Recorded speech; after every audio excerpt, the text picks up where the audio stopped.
All right, Erik, how about a pitcher under 8K on this 14 game main slate that you like? Yeah, this is maybe a little unusual because the guy I'm going to recommend is the guy going against him, Dane Dunning. I wouldn't put them necessarily in the same lineup, but if you're not going with Sale, I think of the cheap pitchers, Dane Dunning is the only one who stood out to me as really having much of anything. There's a lot of guys who are down there for a reason, and 5,200 is too low for Dane Dunning. He's not a star, but he's fine. And he's got a tough matchup against a good lineup in Boston. But he's got a 4.06 ERA on the season, and most of the ERA estimators have him close to half a run better than that. The main thing he does is keep the ball on the ground very well. 55.4% ground ball rate is the fifth highest among pitchers who throw at least 90 innings. And he's got close to league average strikeout rate. That 22.9% strikeout rate is higher than three of the four pitchers ahead of him on that ground ball rate leaderboard.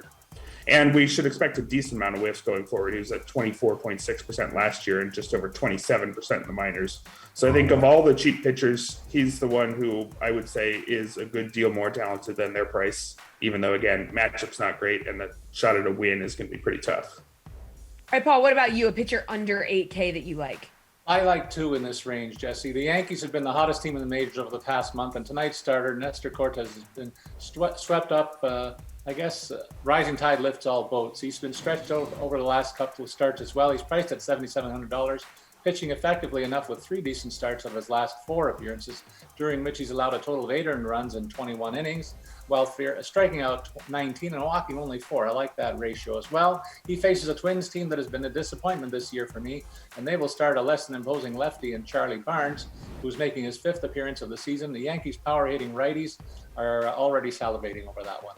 I'll take a shot also with the Brewers' Brett Anderson, who is costing only $7,300 tonight. He faces a Nats team that has been stripped of most of their offensive talent at the trade deadline. I'm trying to forget how that puny offense erupted all over the Jays in the recent 2-game set. This group can't sustain that level at all, I don't think.